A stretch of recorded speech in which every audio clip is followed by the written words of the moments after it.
Hello, hi everyone. Very good day to all of you. मी doctor Akshaya Ranade आणि आज आपण भेटलो आहोत ते म्हणजे केमिस्ट्रीचा अभ्यास सुरू करण्यासाठी. केमिस्ट्री शिकताना राज्यसेवा परीक्षेमध्ये किंवा MPSCच्या कुठल्याही परीक्षेमध्ये बरेचसे प्रश्न विचारले जातात. साधारणतः 10 मार्काचा भाग जो आहे राज्यसेवेतला केमिस्ट्रीसाठी डेडिकेटेड आहे. त्याचबरोबरीने तुम्ही जर अभ्यास इतर परीक्षांचा करत असाल, इतर कॉम्पिटेटिव्ह एक्झाम्सचा म्हणजे UPSC, SSC किंवा CPFच्या एक्झामचा जर अभ्यास करत असाल तर केमिस्ट्रीचा अभ्यास करणं खूप जरुरी आहे. एवढंच नाही तर तुम्ही CDS किंवा NDAच्या परीक्षा देत असलात तरी सुद्धा केमिस्ट्रीचा अभ्यास हा खूप उपयोगाला पडतो. कारण MCQs जे आहेत तर केमिस्ट्रीमधले आपल्याला खूप सारे त्यामध्ये सोडवायला लागतात.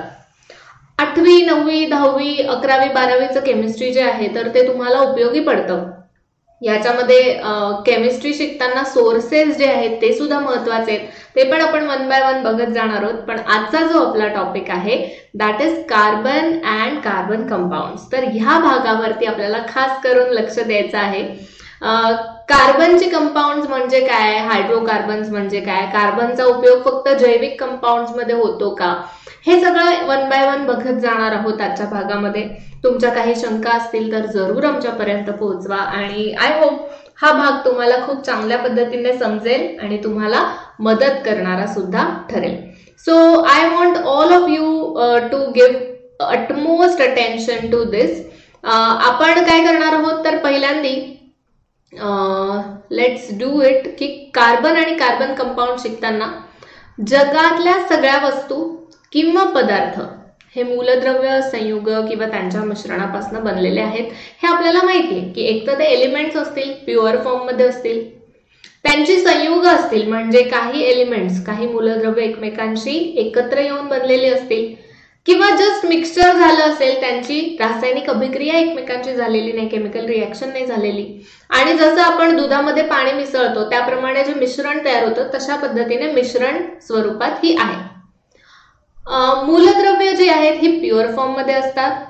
संयुग जी आहेत तर ती 2 किंवा अधिक मूलद्रव्य एकमेकांशी रासायनिकरित्या अभिक्रिया होऊन तयार झालेली असतात. आणि तिसरं आहे मिश्रण. मिश्रण म्हणजे हे फक्त मिक्स आहे, त्याला फिजिकल प्रोसेसने आपल्याला वेगळं करता येतं, अशा पद्धतीने आपल्याला दिसतं. शास्त्रज्ञांनी जे आहे तर मूलद्रव्यांचे धातू, अधातू आणि धातू सदृश असे 3 वर्गीकरण पण केलेले आहेत. हे काय असतात याची छोटी छोटी डेफिनेशनही बघणार आहोत. पण पहिल्यांदा मूलद्रव्य, संयुग आणि मिश्रण ह्यांची जी एक डेफिनेशन आहे तर ती आपण पहिल्यांदा बघूया. मूलद्रव्य, संयुग आणि मिश्रण. मूलद्रव्य म्हणजे काय, ऑक्सिजन, हायड्रोजन, क्लोरीन, सोडियम हे सगळे जे आहेत ही मूलद्रव्य आहेत. संयुग म्हणजे हायड्रोजन आणि ऑक्सिजन एकत्र येऊन पाणी तयार होतं H2O. त्याच्याच प्रमाणे सोडियम आणि क्लोरीन एकत्र येऊन तयार होतं ते NaCl मीठ, हे एक संयुग आहे. मिश्रण म्हणजे काय तर विविध पदार्थ एकत्र आल्यावर मिश्रण तयार होतात. म्हणजे अलॉईज जशी असतात, आपण म्हणतो ना की ब्रास, ब्रॉन्झ, कांस्य हे जे आहेत तर विविध धातूंचं मिळून झालेलं मिश्रण आहे. तर मूलद्रव्य, संयुग आणि मिश्रण यांची उदाहरणं पण आपल्याला माहिती असली पाहिजेत. मूलद्रव्यांचे साधारणपणे धातू, अधातू आणि धातू सदृश हे 3 भाग केलेले. धातू मेटल्स, अधातू म्हणजे नॉन मेटल्स आणि धातू सदृश म्हणजे मेटलॉइड्स. धातू जे असतात त्यांची स्वतःची काही अशी गुणधर्म आहेत. आपण जेव्हा धातू अधातूचा भाग बघू त्यावेळेस तो अधिक स्पष्ट होईल. पण धातू म्हणजे मेटल्स यांना चकाकी असते, शाईन असते, तन्यता, वर्धनीयता असते म्हणजे डक्टिलिटी, मॅलिएबिलिटी असते. त्यांचे ठोकून पत्रे बनवता येतात, त्यांची ओढून तार बनवता येते, त्यांच्यामध्ये एक कठीणपणा असतो. ही झाली धातूंची काही कार्डिनल सायन्स, काही महत्वाच्या गोष्टी. अधातू जे आहेत तर अधातू युजली ठिसूळ असतात, कलरफुल असतात, रंग असतो त्यांच्यामध्ये. त्याच्यानंतर अधातूंमध्ये आपल्याला दिसतं की अधातू बरेचदा लिक्विड स्टेटमध्ये असतात. अधातू जे आहेत बरेचदा वायू स्वरूपात असतात, जसं की ऑक्सिजन आहे. अधातू जे आहेत तर त्यांना कुठली शाईन नसते. अधातू जे आहेत तर ते बऱ्याच जास्त प्रमाणात आपल्याला सापडतात. धातू सदृश्य म्हणजे मेटॅलॉइड्स हे धातू आणि अधातू दोन्हीचे गुणधर्म आपल्याला दाखवतात. मेटॅलॉइड्स मध्ये सुद्धा सिलिकॉन सारख्या बऱ्याचशा गोष्टी येतात, त्या पुढे जाऊन आपण बघणारच आहोत. पण आजचा जो आपला विषय आहे तो ना धातू अधातू किंवा मेटॅलॉइड्स धातू सदृश्यचा विषय नाहीये. तर अधातूंमधला एक महत्वाचा नॉन मेटल, महत्वाचा अधातू तो म्हणजे कार्बन, ह्याच्याविषयी शिकण्याचा आजचा आपला विषय आहे. अधातू किंवा नॉन मेटल्स, इथे तुम्हाला एक डेफिनेशन दिसते बघा.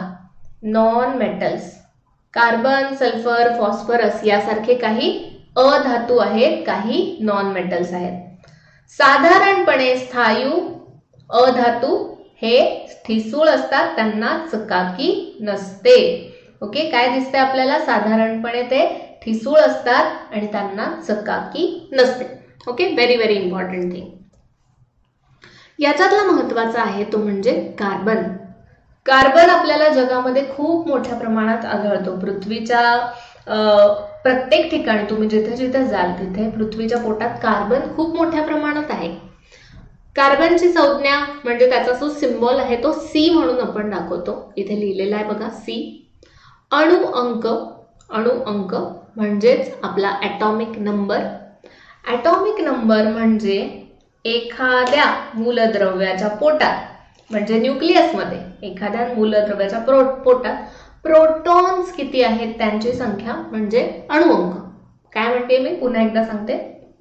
एखाद्या मूलद्रव्याच्या केंद्रकात न्यूक्लियसमध्ये किंवा पोटात प्रोटॉनची संख्या किती आहे, प्रोटॉनची संख्या किती आहे त्याला अणुअंक असं म्हटलं जातं. दुसरं आहे अणुवस्तुमानांक. अणुवस्तुमान 12 आहे कार्बनचं. एखाद्या मूलद्रव्याच्या पोटात न्यूक्लियसमध्ये प्रोटॉन आणि न्यूट्रॉनची मिळून जी संख्या असेल, प्रोटॉन प्लस न्यूट्रॉन P+N, याला आपण म्हणतो अणुवस्तुमान. म्हणजेच आपल्याला याच्यातनं समजतं की कार्बनच्या न्यूक्लियसमध्ये 6 प्रोटॉन्स आहेत बघा. न्यूक्लियस कन्सिस्ट ऑफ 6 प्रोटॉन्स आणि त्याच्याच बरोबर 6 न्यूट्रॉन्स आहेत, म्हणजे त्याचा अणुवस्तुमानांक झाला 12. इलेक्ट्रॉनचं रूपण म्हणजे त्याच्या विविध कक्षांमध्ये किती इलेक्ट्रॉन्स आहेत. पहिल्या कक्षेत 2, दुसऱ्या कक्षेत 4 इलेक्ट्रॉन्स आहेत बघा.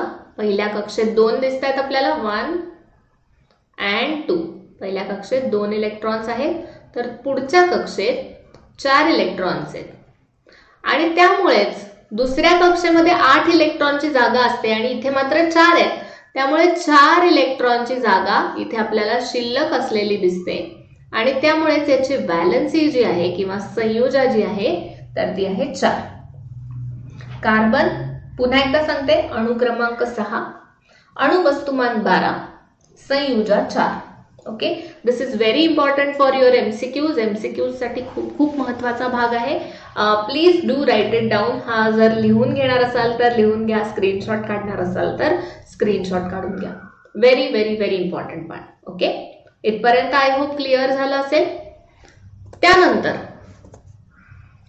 निसर्गामध्ये मुबलक प्रमाणात कार्बन हे मूलद्रव्य आपल्याला मिळतं.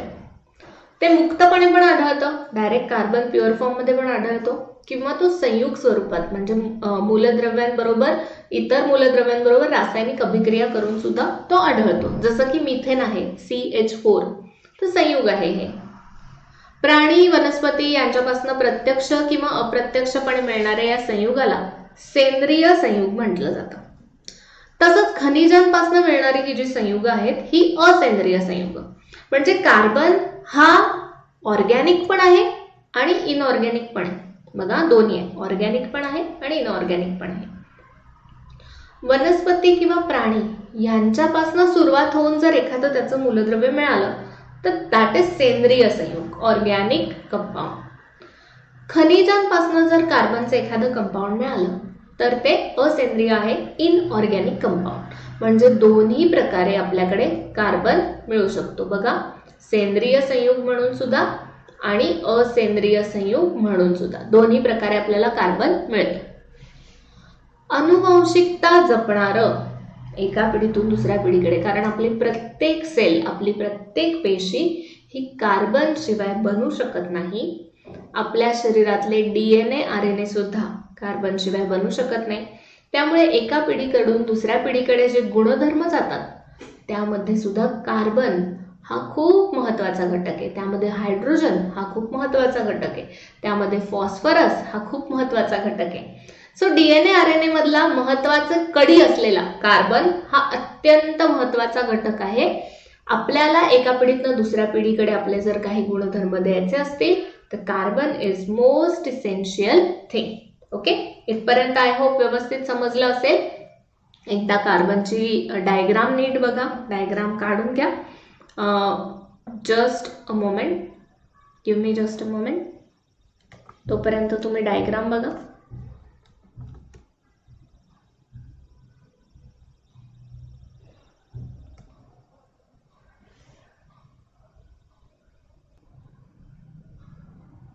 सो डायग्राम तुम्ही सगळ्यांनी बघितली असेल, करेक्ट. आता आपण जाणार आहोत कार्बनच्या विविध गोष्टींकडे, विविध अजून स्वरूपांकडे. कार्बनचे गुणधर्म, प्रॉपर्टीज ऑफ कार्बन आता बघूया. कार्बनची अपरूपता किंवा यालाच ॲलोट्रॉपी असं म्हटलं जातं. ॲलोट्रॉपी, अपरूपता किंवा ॲलोट्रॉपी ही अनेक मूलद्रव्यांमध्ये आढळते. फर्स्ट, ॲलोट्रॉपी म्हणजे काय तर रासायनिक गुणधर्म सारखे असतात पण भौतिक गुणधर्म वेगळे असतात, भिन्न असतात. म्हणजेच काय आहे, केमिकल प्रॉपर्टीज सेम आहेत. म्हणजे याची व्हॅलन्सी सेम असेल, ह्याची रिॲक्शन होण्याची गोष्ट जी आहे तर कशा पद्धतीने रिॲक्ट होणार ते सेम असेल, पण फिजिकल प्रॉपर्टीज या वेगळ्या असतात. म्हणजे कदाचित रंग वेगळा असेल, दिसायला वेगळं लागेल, स्पर्शाला वेगळं लागेल, वास वेगळा येईल, अशा पद्धतीने फिजिकल प्रॉपर्टीज वेगळ्या असतात. यांना अपरूपता असं म्हटलं जातं. कार्बन प्रमाणे सल्फर, फॉस्फरस या द्रव्यांमध्ये सुद्धा आपल्याला अपरूपता दिसते. जसं रेड फॉस्फरस, येलो फॉस्फरस, लाल फॉस्फरस, पिवळा फॉस्फरस दिसतो. सल्फर मध्ये सुद्धा अशाच पद्धतीने ॲलोट्रॉपी दिसते. तशीच ती कार्बन मध्ये सुद्धा आपल्याला दिसते. कार्बनची अपरूपे, ॲलोट्रोप्स ऑफ कार्बन. पहिला आहे क्रिस्टलाइन फॉर्म मध्ये, म्हणजे ज्याच्यामध्ये स्फटिक रूप आहेत. स्फटिकामध्ये रचना जी आहे नियमित आणि निश्चित असते. बघा, कार्बनचा जो स्फटिक निर्माण झाला त्याच्यात एक नियमित निश्चित रचना असते. याचा बॉइलिंग पॉइंट आणि मेल्टिंग पॉइंट हा फिक्स असतो. त्याची भौमितिक रचना, जॉमेट्रिक जी रचना आहे ती तीक्ष्ण असते, सपाट पृष्ठभाग असतात. आणि असे 3 फॉर्म्स आहेत. किती फॉर्म्स आहेत स्फटिक रूपाचे? 3 फॉर्म्स आपल्याला बघायला मिळतात. हे 3 फॉर्म्स कोणकोणते आहेत सगळ्यात पहिल्यांदा बघूया. पहिला फॉर्म आहे डायमंड, हिरा. भारतामध्ये प्रामुख्याने हिरा जो आहे हा गोलकोंडा, पन्ना या ठिकाणी सापडतो. त्याचप्रमाणे south Africa, Brazil, Belgium, Russia, America इथे सुद्धा हिरा सापडतो. या हिऱ्यातला जो कार्बन आहे तो शेजारच्या 4 कार्बन अणूंशी बांधलेला असतो. म्हणजे मधला जर कार्बन असेल तर तो 4 कार्बनशी बांधलेला आपल्याला दिसून येतो. आणि असा प्रत्येक कार्बन त्याच्या कक्षेमध्ये 4 कार्बनशी बांधलेला असतो. अशा प्रकारे हिऱ्याची रचना जी आहे तर स्फटिक रूपाची आपल्याला दिसून येते. त्यामुळे तो टणक आहे आणि चतुष्कोनातली त्रिमितीय 3D मॉडेल आपल्याला दाखवतो. बघा, अशा पद्धतीची रचना आपल्याला दिसते हिऱ्याची. प्रत्येक कार्बन हा बघा 1, 2, 3 आणि 4 अशा कार्बनशी बांधलेला आहे. असा प्रत्येक कार्बन तुम्हाला दिसेल की जो 4 कार्बन बरोबर बांधला गेलाय. तर ही हिऱ्याची चतुष्कोनीय रचना आहे. 3D मॉडेल हिऱ्याचं अशा पद्धतीचं दिसतं. त्याचे गुणधर्म काय आहेत तर तेजस्वी आणि शुद्ध हिरा हा नैसर्गिक पदार्थांमधला हार्डेस्ट ऑब्जेक्ट आहे, सर्वात हार्ड ऑब्जेक्ट आहे. टाल्क हे जसं सॉफ्टेस्ट आहे तसं हिरा हा हार्डेस्ट ऑब्जेक्ट आहे.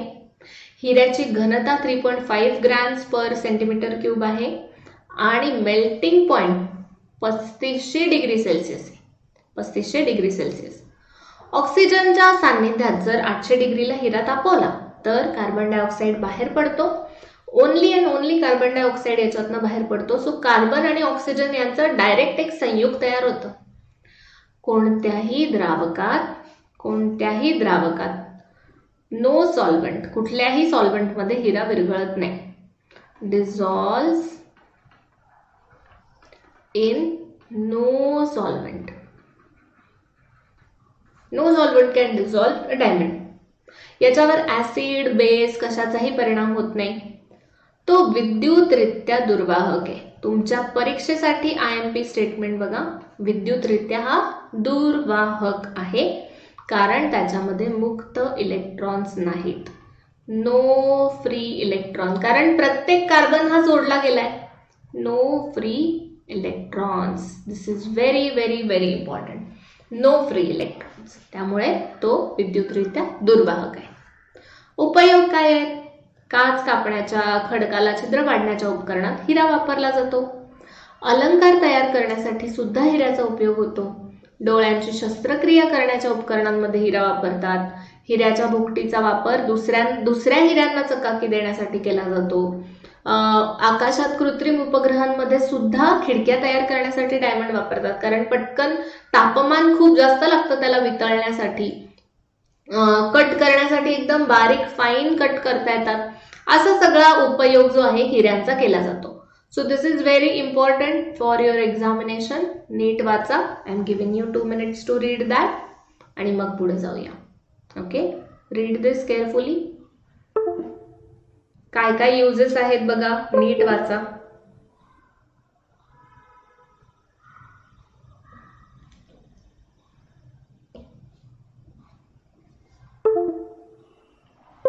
Very good. चला पुढे जाऊ. ग्राफाइट सेकंड, पहिला होता हिरा, दुसरा आहे ग्राफाइट. सो स्फटिक अपरूप 2. स्फटिक अपरूप क्रमांक 2 ग्राफाइट. नैसर्गिक स्वरूपात ग्राफाइट रशिया, न्यूझीलंड, अमेरिका आणि भारतात आढळतं. ग्राफाइटचा शोध निकोलस जॅक्स कॉन्टी यांनी 1795 साली लावला होता. पेन्सिलमध्ये हे ग्राफाइट वापरलं जातं, ज्याला आपण लेड म्हणतो ना. Actually that is not lead. Lead म्हणजे शिस. तर इथे काय आहे, हे कार्बन आहे. हे ग्राफाइट आणि मातीपासून बनवलं जातं. इथे आता बघा कसं आहे, प्रत्येक कार्बन हा 3 कार्बन अणूंशी जोडलेला आहे. प्रत्येक कार्बन हा 3 कार्बन अणूंशी जोडलाय, म्हणजे प्रत्येकाकडे एक इलेक्ट्रॉन शिल्लक आहे. बघा, प्रत्येकाकडे 1 इलेक्ट्रॉन शिल्लक आहे, कारण 3 कार्बनशी जोडल्यावर संयोजनामधला 1 इलेक्ट्रॉन शिल्लक आहे आणि त्यामुळेच हा विजेचा सुवाहक आहे. बरोबर आहे.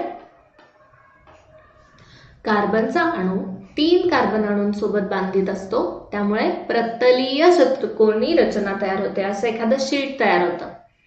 हा स्फटिक अनेक पापुद्र्यांचा बनलेला असतो आणि दाब दिल्यास हे घसरतात, त्यामुळे एका पापुद्र्याला ग्राफिन म्हटलं जातं. Okay, very very important part for your examination. बघा, अशा पद्धतीची रचना असते. मग अशी कशी 3D रचना होती, आता ही 2D रचना झाली. बघा, प्रत्येक कार्बन अणू जो आहे तुम्हाला दिसेल 1, 2 आणि 3 कार्बन अणूंशी जोडलेला आहे. अशी ही ग्राफाइटची रचना असते आणि त्यामुळे हा विजेचा सुवाहक होतो. गुणधर्म जे आहेत तर ते वाचा. निसर्गतः सापडणारे ग्राफाइट काळे, मऊ, ठिसूळ आणि गुळगुळीत असते. आतील पूर्ण स्तरामध्ये मुक्त इलेक्ट्रॉन्स असतात, म्हणून हे विद्युत सुवाहक आहे. कागदावर उमटू शकतं. घनता किती कमी आहे बघा, याच्यामध्ये 1.9 ते 2.3 एवढी घनता आहे. ग्राफाइट सुद्धा बहुतांश द्रावकांमध्ये विरघळत नाही. त्याचा उपयोग कशासाठी करतात,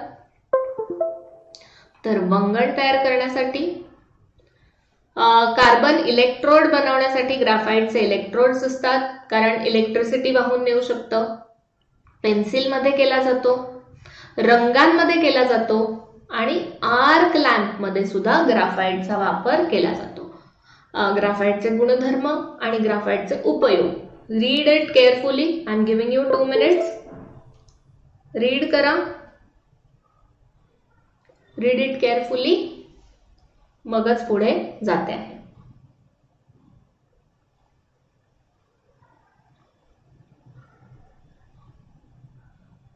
चलो, विल गो टू नेक्स्ट.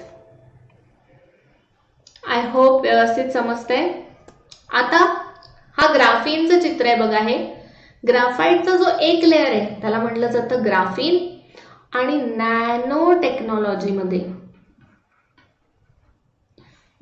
टेक्नॉलॉजीमध्ये याचा खूप छान पद्धतीने उपयोग केलेला आपल्याला दिसतोय. कारण हे लाईट वेट आहे, अतिशय हलकं आहे, स्टीलपेक्षा 100 पट स्ट्रॉंग आहे, रिजिड आहे, कठीण आहे, थर्मल कंडक्टर आहे म्हणजे उष्णता सुद्धा वाहून नेतं, इलेक्ट्रिसिटी सुद्धा वाहून नेतं.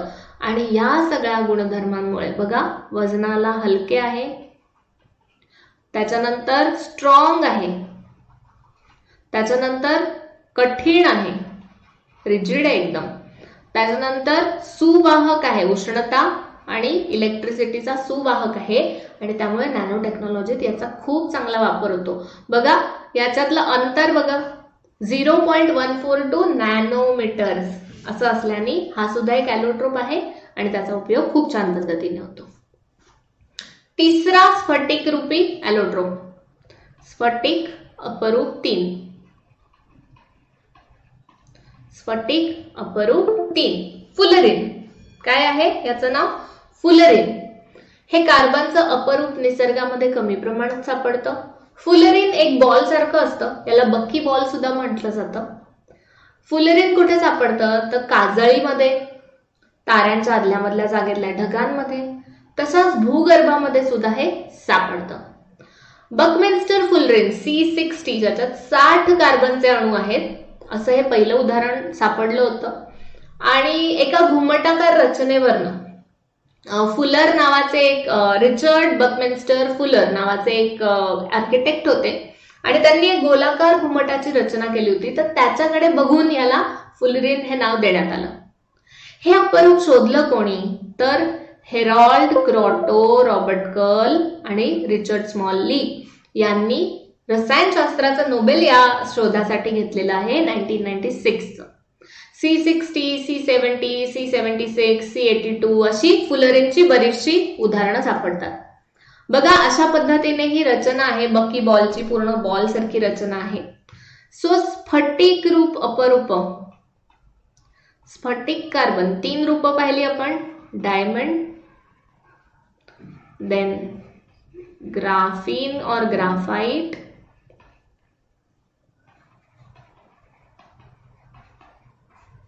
तिसरं फुलरिन, डायमंड किंवा हिरा, ग्राफीन, ग्राफाइट और फुलरिन. ही 3 रूप आपण आतापर्यंत बघितलेली आहेत. ओके, आता अस्फटिक रूप पण आपल्याला बघायची आहेत. ओके, अस्फटिक रूप जी आहेत तर ती सुद्धा आपण बघणार आहोत. Let's go to that. पण त्याच्या आधी फुलरिनचे गुणधर्म, सॉरी ते राहिलं. फुलरिनचे रेणू बकी बॉल, बकी ट्यूब्स आढळतात.